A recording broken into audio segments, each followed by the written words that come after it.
Assalamualaikum warahmatullahi wabarakatuh. Ya, sampai ketemu lagi teman-teman semuanya ya. Gimana kabarnya? Semoga baik-baik saja ya. Untuk kali ini kita ketemu lagi di mata kuliah Sistem Informasi Manajemen ya. Untuk kita ini sudah pertemuan untuk topik untuk pertemuan kali ini kita sudah masuk ke pertemuan 10 ya. Pertemuan 10 yaitu mengenai sistem bisnis perusahaan di bagian pertama ya.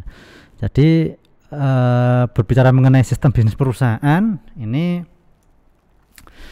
tujuannya memang nanti mahasiswa, teman-teman mahasiswa itu bisa menjelaskan bagaimana mengelola perusahaan dengan baik ya, maksimal dengan menggunakan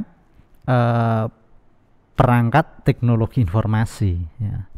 Jadi dengan menggunakan perangkat ini tujuannya untuk memudahkan proses bisnis secara keseluruhan seperti itu.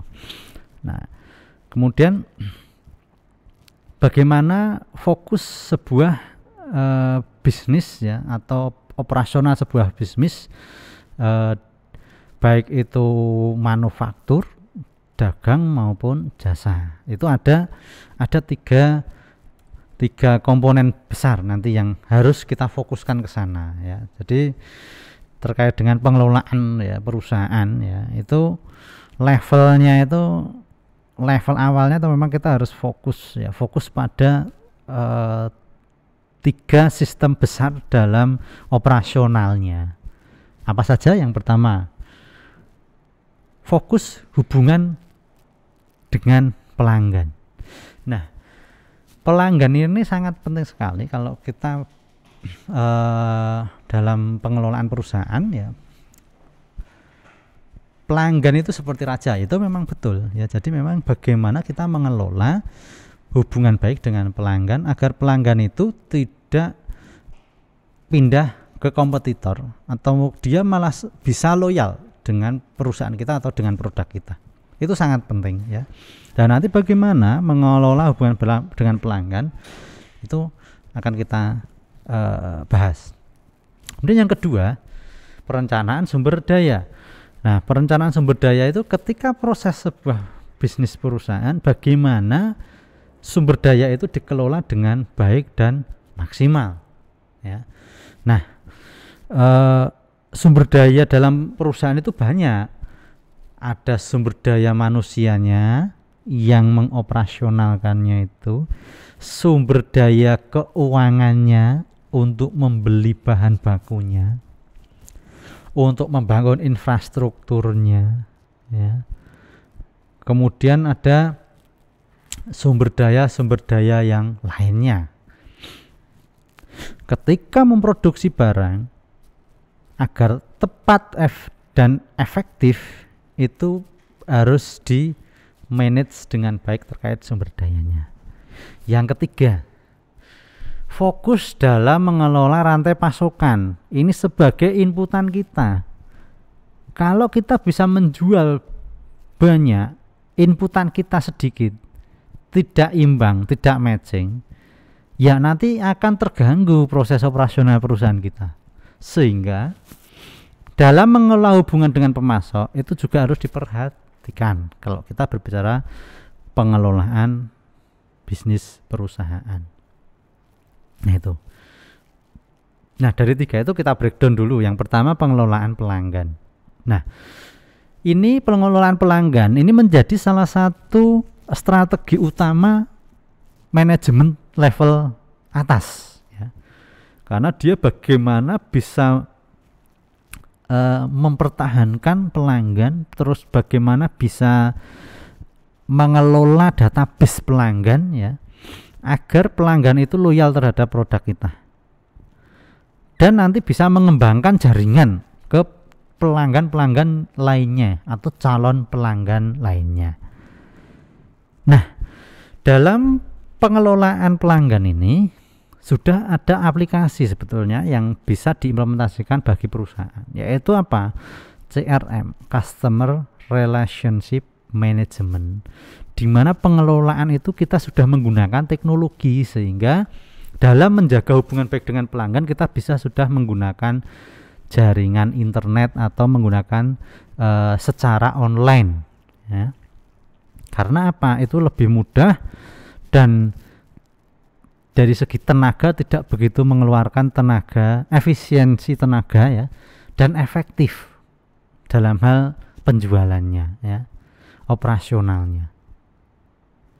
Nah, nanti pengelolaan pelanggan itu perlu teknologi memang ya. Jadi teknologi ini yang akan mendukung proses pengelolaan pelanggan bagi perusahaan. Jadi nanti aplikasi itu bisa melayani penjualan, melayani pemasaran, melayani apa jenenge itu kayak istilahnya service after sales ya. Jadi kayak garansi, terus pelayanan pasca penjualan ya, sales after sales ya. Jadi pelayanan pasca penjualan itu penting karena ketika kita bisa melayani pasca penjualan, otomatis nanti konsumen pelanggan itu dia akan merasa diperhatikan secara emosional, dia akan sangat senang ya, dia akan cenderung nanti akan loyal terhadap perusahaan kita. Nah, dalam proses itu, proses manajemen pelanggan tadi, itu salah satu bagiannya bisa yaitu bagaimana mengelola database ya. Jadi mengelola kontak dan akun dari pelanggan. Terus nanti pelanggannya itu dibuatkan akun, nomor akun, kode, terus nanti data pribadinya dimasukkan ke dalam satu sistem agar kita mudah untuk mencarinya sampai nomor kontaknya kelihatan seperti itu. Ya. Terus nama tokonya kalau pelanggan kita punya toko, data diri pribadinya dan seterusnya. Nah, dalam mengelola akun, ya, mengelola customer tadi itu memang ada beberapa tahapan dalam prosesnya, ya, yaitu tahapan CRM istilahnya ya, Customer Relationship Management. Tahap pertama itu mendapatkan di sini kita menggunakan perangkat lunak untuk membantu menjaring pelanggan atau calon pelanggan melalui berbagai cara, entah itu prospek, terus melalui telemarketing, kontak ya, lewat nomor HP atau lewat telepon atau lewat sosial media, kemudian melakukan penjualan ya, atau pemasaran langsung melalui live dan seterusnya ya, atau langsung door to door juga bisa. Untuk mendapatkan ini memang ini tahap awal untuk mendapatkan calon pembeli atau calon customer. Yang kedua, untuk meningkatkan customer, biar customer kita itu puas dengan pelayanan dan loyal terhadap perusahaan kita atau loyal terhadap produk kita, tentunya upaya pelayanan kita terhadap customer juga harus ditingkatkan. Nah, dari harus meningkatkan layanan pelanggan ya. Kemudian menggunakan berbagai macam peralatan yang memang mendukung untuk itu. Kemudian yang ketiga, mempertahankan. Ini salah satu tahapan yang tidak mudah ya dalam sebuah proses. Mempertahankan itu tidak semudah untuk mendapatkan. Nah, itu memang kita perlu strategi-strategi tertentu khusus ya yang dapat menjaga, mempertahankan konsumen kita atau pelanggan kita agar loyal terhadap produk atau perusahaan kita. Nah, itu bisa menggunakan berbagai cara ya, komunikasi secara interaktif, kita harus berkomunikasi secara proaktif. Nah, itu salah satu upaya untuk melakukan itu ya, mempertahankan pelanggan. Nah, kalau digambarkan dapat kita lihat ya tahapan CRM itu ya, dari mendapatkan, meningkatkan, dan mempertahankan. Kemudian bagaimana solusi yang diberikan dalam mengelola fungsi-fungsi Customer Relationship Management atau CRM ya, dengan pemasaran langsung bisa, dengan penjualan online ya, layanan secara aktif, agresif ya, otomatisasi penjualan atau otomatisasi tenaga penjualan itu menggunakan aplikasi. Kemudian ada sistem pendukung bagi pelanggan ya. Terus kemudian aplikasi itu juga bisa untuk memberikan pengingat, reminder. Nah itu juga penting karena itu salah satu solusi untuk customer relationship management. Nah, kemudian solusi yang CRM yang terintegrasi otomatis dia akan terhubung dengan satu jaringan, yaitu jaringan internet ya, melalui jaringan internet ya. Jadi nanti dalam CRM itu dia membagi data pelanggan, kemudian layanan secara kolaboratif melalui jaringan internet terhadap mitra dan pelanggan ya, terhubung dengan perusahaan. Jadi perusahaan nanti akan mengintegrasikan antara mitra, pelanggan sekaligus data dan layanan seperti itu. Nah, dalam CRM tentu ada positif, ada negatif. Positifnya ada atau manfaatnya itu mengimplementasikan CRM itu dapat mengidentifikasi dan membuat target pelanggan yang terbaik atau dapat mengklasifikasikan pelanggan yang premium misalnya. Nah itu. Kemudian dapat melacak dari segi waktunya ya. Biasanya ada nasabah kalau lembaga keuangan itu jatuh tempo ya. Kalau mungkin dalam penjualan kredit, perusahaan dagang menjual pelanggan secara kredit harus ada waktu yang diperhatikan sebagai reminder ya.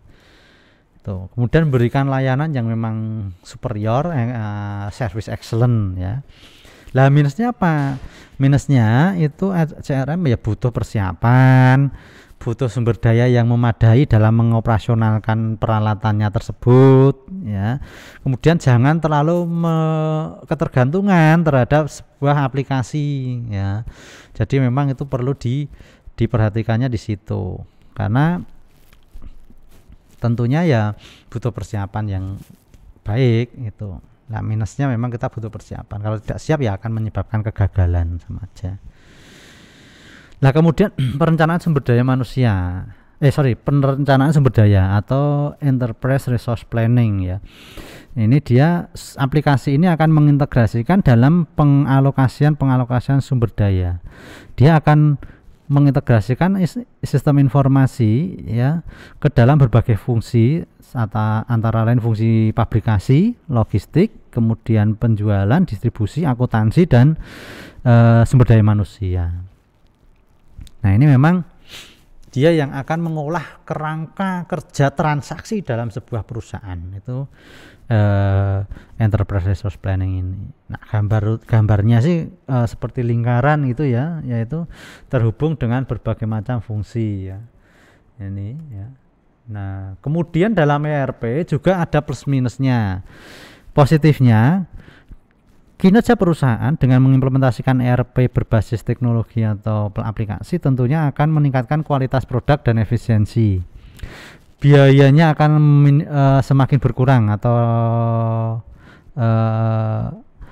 lebih efisien. Kalau yang tadi kualitas dan efektif ya, kalau ini efisiensi biaya. Terus kemudian keputusannya dalam pengelolaannya tentunya pengambilan keputusan manajer akan lebih bagus ya karena didukung dengan aplikasi ini. Kemudian kinerja perusahaan otomatis semakin cepat sehingga tangkas dia kerjanya. Lah minusnya apa? ERP membutuhkan biaya. Biayanya juga tidak murah juga ya, itu butuh biaya yang relatif besar ya, mahal seperti itu. Nah kemudian implementasinya juga kadang mengalami kegagalan ya ketika apa? Tenaganya itu belum ada yang kompeten ya. Jadi nanti perlu melakukan pelatihan juga kayak yang tadi. Cuman pelatihan ini kalau tidak mencukupi ya juga akan menyebabkan kegagalan nanti ya. Itu. Terus kemudian yang menyebabkan kegagalan ERP itu terlalu percaya kepada konsultan IT-nya, sedangkan konsultan IT-nya itu kadang tidak begitu fokus, tidak hanya fokus ke satu perusahaan saja, itu yang akan menjadi faktor penyebab kegagalan. Jadi dia akan tidak begitu fokus atau tidak terlalu fokus, karena yang bisa lebih fokus itu ketika ditangani oleh sumber daya internal. Itu tadi sistem bisnis perusahaan, topik kita pertemuan yang ke-10. Ada kurang lebihnya mohon maaf. Sekian, assalamualaikum warahmatullahi wabarakatuh.